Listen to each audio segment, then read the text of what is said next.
আজকের দিনে আপনারা যে শপিং মলে গিয়ে নিশ্চিন্তে শপিং করছেন, অনলাইনে দেদার খাবার বা পোশাক অর্ডার করছেন, ট্রিলিয়ন ডলার ইকোনমি কিংবা ডিজিটাল ইন্ডিয়া নিয়ে গর্ব করছেন, জানলে অবাক হবেন। এসবের কিছুই আজ হয়তো থাকতো না যদি না এই একজন ভদ্রলোক থাকতেন।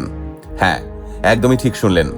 আজকের দিনে ভারত যে শক্তিশালী জায়গায় পৌঁছেছে তার ভিত গড়ার পিছনে সবচেয়ে বড় ভূমিকা ছিল এই মানুষটারই।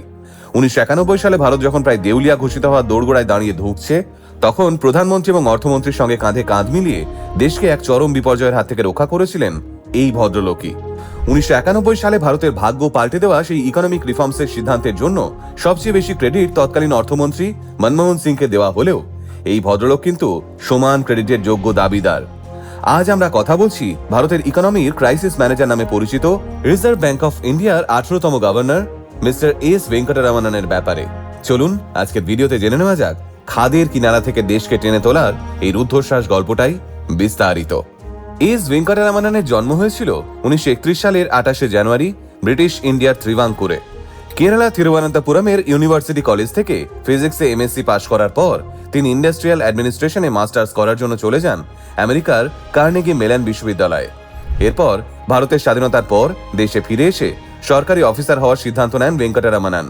1953 সালে ইউপিএসসি পরীক্ষায় পাশ করেই তিনি সে বছর আইএএস হওয়ার জন্য সিলেক্ট হন। সেই ব্যাচের সবচেয়ে তুখোড় আইএএস অফিসার ছিলেন তিনি নিজেই। সে কারণে এই ট্রেনিং এর পর সরাসরি দেশের অর্থ সচিব হিসেবে কাজ করার সুযোগ পান তিনি। তবে অর্থ সচিব হিসেবে দায়িত্বের সঙ্গে বহু বছর কাজ করলেও এস ভেঙ্কটরামাননকে ভারতের মানুষ মনে রাখেন আরবিআই গভর্নর হিসেবে তার অসামান্য ভূমিকার জন্য। ভেঙ্কটরামানন সাহেব যে সময় আরবিআই গভর্নর নির্বাচিত হয়েছিলেন সেই সময় ভারত একটা বিরাট ফাইন্যান্সিয়াল ক্রাইসিসের মধ্যে দিয়ে যাচ্ছিল। চন্দ্রশেখর সরকারের বিরুদ্ধে সাধারণ মানুষের মনে ক্ষোভ জন্মাতে শুরু করেছিল। তার মধ্যে আবার 1991 সালের গালফ ওয়ার এই পরিস্থিতিকে আরও খারাপ করে তুলেছিল। একদিকে ভারতের বিদেশি মুদ্রার ভান্ডার তলানিতে গিয়ে ঠেকেছে, তার উপর আবার বাজারে খনিজ তেলের দাম আকাশ ছোঁয়া হতে শুরু করেছে। এই অবস্থায় ভেঙ্কটরামানন সাহেব বুঝলেন এক্ষুনি যদি কিছু না করা যায় তাহলে ভারতকে কোনোভাবেই বাঁচানো যাবে না। একটা সময় এই অবস্থা এমন একটা জায়গায় পৌঁছে গেছিল যখন দেশের কাছে মাত্র 7 দিনের খাবার, তেল আর জরুরি জিনিসপত্র কেনার জন্য ডলার পড়েছিল। ভারত যদি ঠিক সময় বিদেশি ঋণ না মেটাতো তাহলে পুরো বিশ্বের কাছে দেউলিয়া ঘোষিত হয়ে যেত। এইরকমই একটা অবস্থায় তৎকালীন প্রধানমন্ত্রী চন্দ্রশেখর আর তার অর্থনৈতিক উপদেষ্টা ডক্টর মনমোহন সিংকে সাহায্য করতে এগিয়ে এলেন আরবিআই গভর্নর এস ভেঙ্কটরামানন। তিনি তাদের দুজনকে একটা বিশেষ প্রস্তাব দিলেন।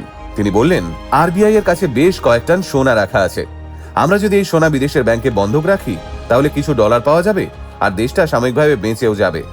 দেশের সোনা বন্ধক রাখার কথায় মনমোহন সিং প্রথমে অবাক হলেও আর কোনো উপায় ছিল না। তিনি তড়িঘড়ি গভর্নরকে নিয়ে সোজা প্রধানমন্ত্রীর কাছে গেলেন। ভেঙ্কটরামানন সাহেব প্রধানমন্ত্রীকে বুঝিয়ে বললেন যে আমাদের কাছে আর কোনো ডলার বাকি নেই, কিন্তু আমাদের কাছে অনেকটা সোনা আছে। আমরা যদি বিদেশের বাজারে এই সোনা বন্ধক রাখি তাহলে আমরা কিছুদিনের জন্য দেশের আর্থিক পরিস্থিতি সামলাতে পারবো। সব শুনে প্রধানমন্ত্রী বোঝেন এই মুহূর্তে আর কিছুই করার নেই, ফলে তিনিও সিদ্ধান্তে রাজি হয়ে যান। সেই সময় কংগ্রেস বাইরে থেকে চন্দ্রশেখর সরকারকে সমর্থন করেছিল, তাই রাজীব গান্ধীকেও ব্যাপারটা জানানো হয় এবং তিনিও রাজি হন। তৎকালীন অর্থমন্ত্রী যশবন্ত সিনহাও ফাইলে সই করে দেন। তবে তার মধ্যেই কংগ্রেস সরকার থেকে সমর্থন তুলে নেওয়ায় এই সরকার পড়ে যায় এবং চন্দ্রশেখর কিছুদিনের জন্য কেয়ারটেকার প্রধানমন্ত্রী হয়ে যান। তবে সরকার পড়ে গেলেও সোনা বন্ধক রাখার এই কাজটা থামেনি। এখন প্রশ্ন হলো, এত সোনা এলো কোথা থেকে আর সেটা কোথায় বা পাঠানো হলো? প্রথম দফায় যে 20 টন সোনা বিদেশে পাঠানো হয় তার বেশিরভাগই ছিল সরকারি কোষাগারে জমে থাকা বাজেয়াপ্ত করা চোরাই সোনা। খুব গোপনে কড়া নিরাপত্তায় এই সোনা সুইজারল্যান্ডের ইউবিএস ব্যাংকে পাঠানো হয়, কিন্তু তাতে করে ভারতের পুরো সমস্যার সমাধান হয়নি। তাই পরে পিভি নরসিমহা রাওয়ের সরকার আসার পর পরিস্থিতি সামাল দিতে আরও প্রায় 47 টন সোনা ব্যাংক অফ ইংল্যান্ডে এবং ব্যাংক অফ জাপানে বন্ধক রাখতে হয়।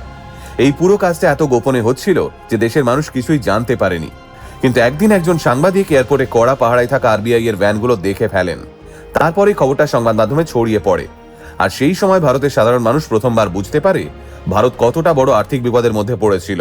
সেদিন ভেঙ্কটরামানন সাহেব নিজের বুদ্ধি আর অভিজ্ঞতা কাজে লাগিয়ে এই সাহসী সিদ্ধান্তটা না নিলে আজ হয়তো ভারতের অবস্থা সত্যিই অন্যরকম হতো। ভারতের অর্থনীতিকে বাঁচানোর এই অজানা ইতিহাসটা আপনাদের কেমন লাগলো কমেন্ট করে অবশ্যই জানাবেন।